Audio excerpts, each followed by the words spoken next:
In the years leading up to World War I, art began to take new forms and directions. Inventions, world events, and discoveries began to affect and influence art movements. When the French Protectorate was created in Morocco due to the Treaty of Fez, cultural and political tensions inspired and influenced different artworks, some rebellious in nature. Morocco ended up becoming an artistic hub that artists flocked to for inspiration and to further develop their styles and skills. A few such artists that spent time in French-occupied West Africa were Henri Matisse and Auguste Mack.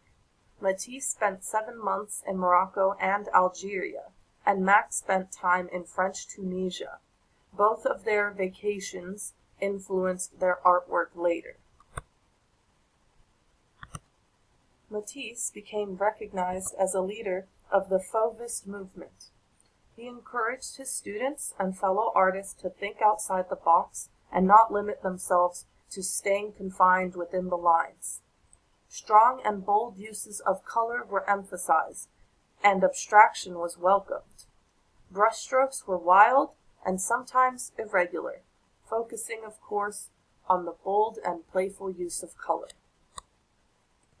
Here we have a few examples of some of his majorly famous Fauvist pieces: Zora on the Terrace, Seated Riffian, and Nasturtiums with the Dance, too. All three are rather representational and abstract pieces that make fun and interesting use of color that further draw in the viewer's eyes. Our next artist in focus today is Auguste Mack. He began experimenting with Fauvism towards the end of his life, in his later years.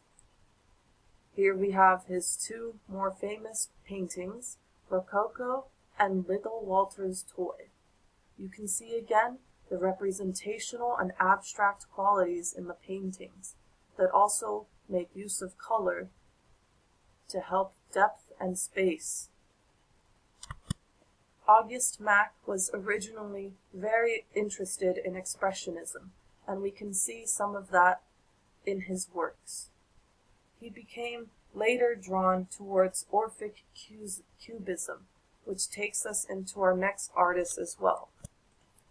Moving on to our next artist as well, we have Albert Glycis. Glycis was a self-proclaimed cubist and had a specific affinity and fascination for geometry and multiple viewpoint perspective.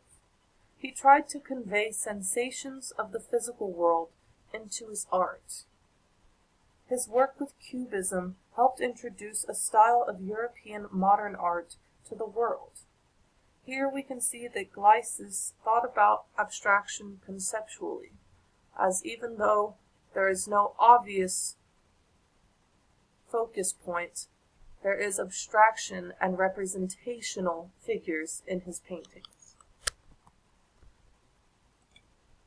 Moving on to our next and final artist, Pablo Picasso. Picasso helped found the Cubist movement and is credited as one of the co-inventors of collage. With his development of synthetic cubism, Picasso marks the first time that collage is incorporated into fine art. Here, we can see how his works get gradually more fragmented and abstract. It was after this and in his later life that he would create his masterpiece of Guernica, using his old cubism as an influence.